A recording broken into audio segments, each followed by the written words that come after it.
Bonjour à tous, soyez les bienvenus sur votre chaîne YouTube Mr Keita Officiel. Je suis très content de vous revoir à nouveau les amis. Alors dans cette vidéo, nous allons parler de tenses, ce qui veut dire en français emploi des temps. Je répète bien, aujourd'hui nous allons parler de tenses, ce qui veut dire en français emploi des temps. Sans plus tarder, essayons de le découvrir ensemble.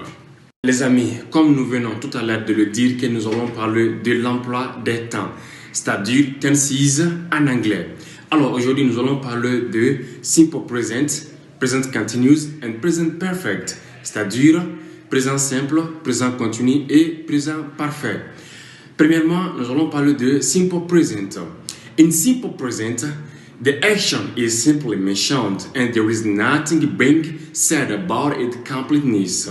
It is used to talk about an action which happens on a regular basis. C'est-à-dire, dans le présent simple, l'action est simplement mentionnée et on ne dit rien sur exhaustivité. Il est utilisé pour parler d'une action qui se produit sur une base régulière. Le présent, petit a, l'emploi du présent simple est plus limité en anglais qu'en français. On l'utilise surtout dans les énonciations d'ordre général, c'est-à-dire non situées dans le temps ou ne concernant aucun moment particulier. Exemple, dogs don't like cats. Dogs don't like cats. C'est-à-dire, les chiens n'aiment pas les chats. Les chiens n'aiment pas les chats. Un autre exemple, I drink orange juice every morning. I drink orange juice every morning. C'est-à-dire, je bois du jus d'orange chaque jour. Je bois du jus d'orange chaque jour. Le présent est utilisé pour exprimer une action ou un état qui a lieu au moment même où le sujet parle ou écrit. Exemple, I feel tired. I feel tired signifie je me sens fatigué. Petit b, au lieu du présent simple, on utilise en anglais le présent progressif pour exprimer une action qui est en train de se dérouler. Exemple, I'm reading a book. I'm reading a book. C'est-à-dire, je lis un livre.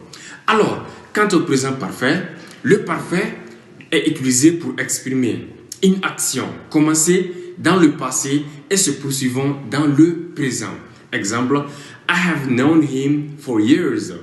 I have known him for years. C'est-à-dire, je le connais depuis des années.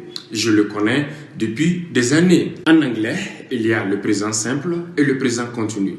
Quant au présent simple, les verbes ont la même forme qu'à l'infinitif, sans tout.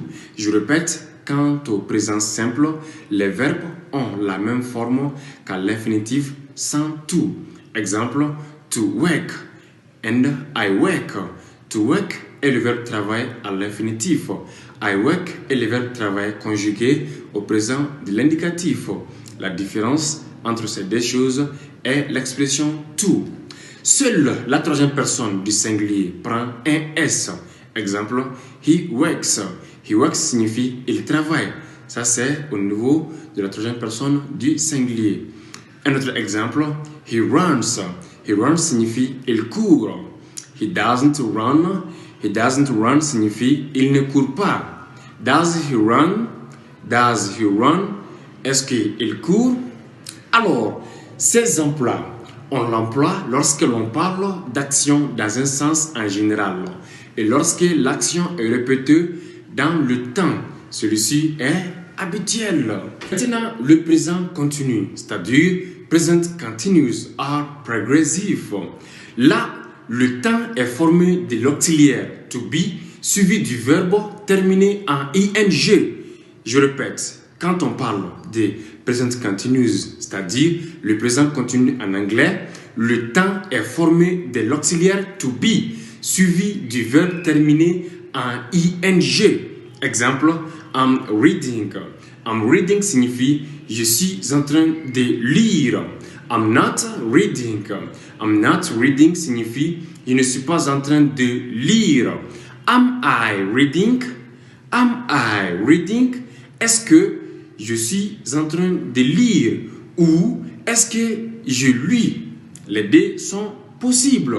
Ces emplois, c'est-à-dire l'emploi de présent continu, on l'emploie lorsque l'on parle de quelque chose qui est en train de se produire au moment où l'on parle. Je répète, on emploie le présent continu lorsque l'on parle de quelque chose qui est en train de se produire au moment où l'on parle. Exemple, je suis en train d'étudier. En anglais, I'm studying, ce qui veut dire je suis en train d'étudier maintenant. Alors, present continuous, ce temps rend donc compte d'une action en train de se dérouler. Il peut aussi exprimer un futur immédiat. Il exprime donc une action qui aura certainement lié. Exemple, il vient en France l'année prochaine. En anglais, he is coming to France next year.